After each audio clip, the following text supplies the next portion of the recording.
দিল্লি থেকে ঢাকা পর্যন্ত ডাকসু ইলেকশনকে কেন্দ্র করে ষড়যন্ত্র কিন্তু থাইমা নাই, ষড়যন্ত্র চলমান আছে। হ্যালো, আসসালামু আলাইকুম। আমি রাশিদ ভাই আছি আপনাদের সাথে। সত্যের সাথে আছি, ন্যায়ের পক্ষে আছি। আমাদের পথ চলাকে কেউ থামাইতে পারবে না, আমাদের এই কণ্ঠস্বর কেউ বন্ধ করতে পারবে না। সত্যকে আঁকড়ে ধরব, মিথ্যাকে লাথি মেরে ভারতে পাঠিয়ে দেব। আমরা সেই প্রতিজ্ঞা নিয়েই এই পথে নেমে আসছি। ফ্যাসিবাদ বিরোধী আন্দোলনের যত রকমের শক্তি ছিল বাংলাদেশে, ওই গণহত্যাকারী আওয়ামী লীগ এবং স্বৈরাচারিণী শেখ হাসিনার বিরুদ্ধে যারাই গত 15 বছর সোচ্চার ছিল, তাদের সবাইকে বলবো, আসেন এখনই সময় ঐক্যবদ্ধ হওয়ার। ঢাকা ইউনিভার্সিটিতে ডাকসু ইলেকশন হইতেছে, ষড়যন্ত্রকারীরা কিন্তু থাইমা নেই ভাই। দিল্লিতে বৈশা শেখ হাসিনা সেখান থেকে ষড়যন্ত্র করতেছে কিভাবে ডাকসুকে বানচাল করা যায়। সেই সাথে বাংলাদেশে অ্যাড হয়েছে বাংলাদেশ বিরোধী যেই সমস্ত ভারতীয় দালাল, যে সমস্ত রয়্যাল এজেন্ট বাংলাদেশের ভাত খায়, বাংলাদেশের চাউল খায়, বাংলাদেশের ভূমি যারা মানে এখানে বসবাস করে, তারা এই দেশে বৈশা তারা ভারতের পারপাস সাফ করে।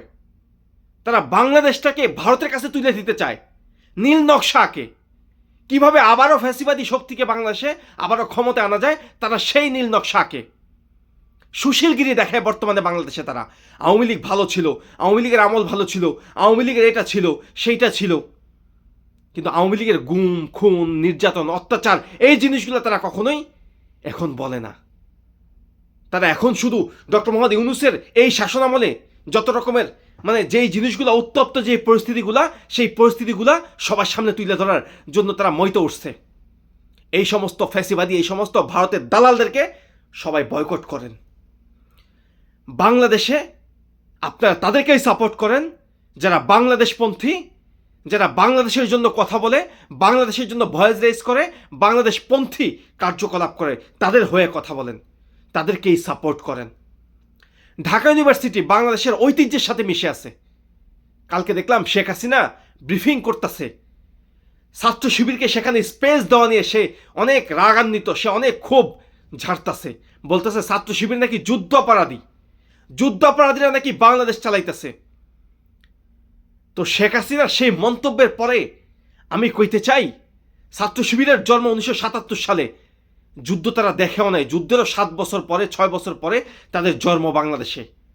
অতএব তারা যুদ্ধ অপরাধী না, তারা যুদ্ধ অপরাধী না।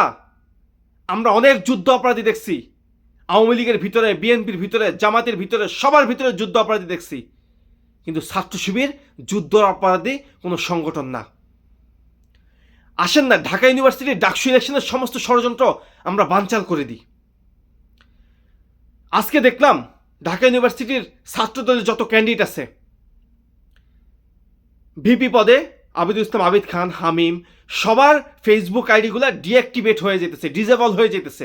সেই সাথে ছাত্র শিবিরের যেই প্যানেল, সাদিক কায়াম, ফরহাদ, এদের ফেসবুক আইডিগুলোও ডিজেবল হয়ে যেতেছে। কারা করতেছে ভাই? কারা করতেছে এগুলা?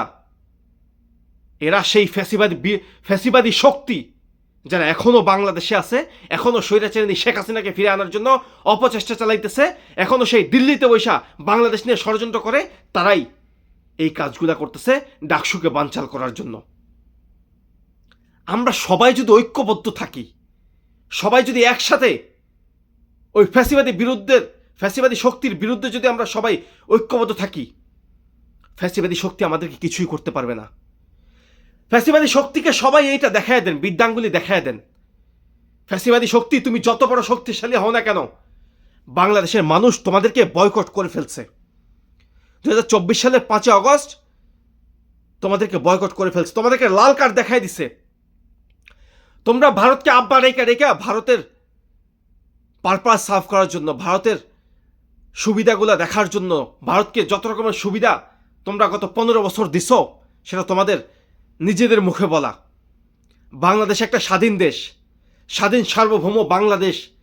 আমরা চাই এই বাংলাদেশে তারাই রাজনীতি করুক যারা বাংলাদেশপন্থী। এই বাংলাদেশে তারাই কথা বলবো যারা বাংলাদেশপন্থী। কোনো ভারতীয় এজেন্ডা বাস্তবায়ন করার জন্য আমরা কাউকে স্পেস দিব না। এই বাংলাদেশটা আমাদের, এই বাংলাদেশটা 18 কোটি বাংলাদেশি মানুষের। 1971 সালে ট্যাবলেট বেচা এখন আর চলবে না। সেই চেতনা এই প্রজন্মের মানুষ আর খায় না। ভারত যেই ট্যাবলেট বাংলাদেশে বেচতে চায় 1971 সালের যেই ট্যাবলেট, সেই ট্যাবলেট না বাংলাদেশের মানুষ এখন আর খায় না। সেই চেতনার দিন শেষ। 15টা বছর সেই চেতনা বেচা তোমরা এই বাংলাদেশে রাজনীতি করছো, স্বৈরাচারী মনোভাব দেখাইছো, হাজার হাজার কোটি টাকা লুটপাট করে বিদেশে নিয়ে গেছো। অতএব ডাকসু নিয়া কোনো ষড়যন্ত্র বাংলাদেশের মানুষ মাইনা লইব না। বাংলাদেশের মানুষ সমস্ত ষড়যন্ত্রকে বৃদ্ধাঙ্গুলি দেখায়া ডাকসু যথাসময়ে বাংলাদেশে হবে এবং ছাত্রদের পছন্দের ক্যান্ডিডেটকে তারা বিজয়ী করে বিজয়ের মালা পরায়া ঢাকা ইউনিভার্সিটিতে বিজয় র্যালি ঘোষণা করবে। ঢাকা ইউনিভার্সিটির শিক্ষার্থীদেরকে তোমরা বোকা ভাইব না। ঢাকা ইউনিভার্সিটির শিক্ষার্থীরা এত বোকা না। তারা ওই গণহত্যাকারী ওই স্বৈরাচার শেখ হাসিনাকে এই বাংলাদেশ থেকে তাড়াইছে। তারা স্লোগান তুলছিল। ঢাকা ইউনিভার্সিটির শিক্ষার্থীদেরকে শেখ হাসিনা রাজাকার কইয়া তার নিজের পতন ডাইকা আনছিল। গতকালকে দেখলাম বাম ওই ছাত্র সংগঠনরা পোস্টার লাগাইতেছে ঢাকা ইউনিভার্সিটির চিপাই চাপায়। সেখানে পোস্টার লাগায় তারা সেখানে লিখতেছে, তোমাদের প্রফেসরদেরকে যারা খুন করছে তাদেরকে তোমরা প্রতিহত করো, তাদেরকে যেন তোমরা ভোট না দাও। মনা, এই সমস্ত অপরাজনীতি থেকে বের হয়ে আসো, আর না হলে তোমাদের দিনও শেষ হয়ে যাইব। বাংলাদেশে বাম শাহবাগী এই সমস্ত উল্টাপাল্টা রাজনীতিবিদদের বাংলাদেশে আর দরকার নাই। আমরা চাই সুস্থ রাজনীতি বাংলাদেশে। শিক্ষার্থীরা সুস্থ রাজনীতি করব, তাদের পছন্দের যারা শিক্ষার্থী বান্ধব কাজ করব তাদেরকে ভোট দিয়ে তাদের হাতে ক্ষমতা তুলে দেব। আমরা সেই রকম রাজনীতি চাই বাংলাদেশে। ডলাডলির রাজনীতি আমরা আর চাই না বাংলাদেশে। অতএব যত রকমের ষড়যন্ত্রই করো না কেন, ঢাকা ইউনিভার্সিটির নির্বাচন সঠিক সময় হবে, এটা হতেই হবে। এটা 24-এর গণ অভ্যুত্থানের নায়কদের দাবি, যারা 24-এর সেই রাজপথে লড়াকু সৈনিকের মতো স্লোগান তুলছিল, লড়াকু সৈনিকের মতো বুলেটের সামনে বুকটা পাইতে দেওয়া কইছিল, আমাকে গুলি করেন, প্রয়োজনে লাশ হব, তবু রাজপথ ছাড়ব না। সেই 24-এর গণ অভ্যুত্থানের পরে ফ্যাসিবাদ মুক্ত বাংলাদেশে ডাকসু যথাসময়ে হবে। কোনো ষড়যন্ত্র বাংলাদেশে ডাকসুকে বন্ধ করতে পারবে না। ধন্যবাদ সবাইকে যারা আমার এই ভিডিওটা এতক্ষণ দেখছেন। যদি ভালো লেগে থাকে, ভাই হিসেবে আমার প্রোফাইলটা নতুন, সাবস্ক্রাইব করে পাশে থাকবেন আর বেল আইকনটা বাজায় রাখবেন যেন আমার প্রত্যেকটা ভিডিও আপনার নজরে পড়ে। আবারও ধন্যবাদ এবং সালাম জানায়া আমার ভিডিও শেষ করতেছি। শেষে আরও একবার বলতে চাই, ডাকসু সময় মতো হবে। কারো বাপের ক্ষমতা নাই ডাকসুকে বানচাল করার বা ষড়যন্ত্র করে ডাকসুকে পিছিয়ে দেওয়ার, বানচাল করার। ধন্যবাদ সবাইকে।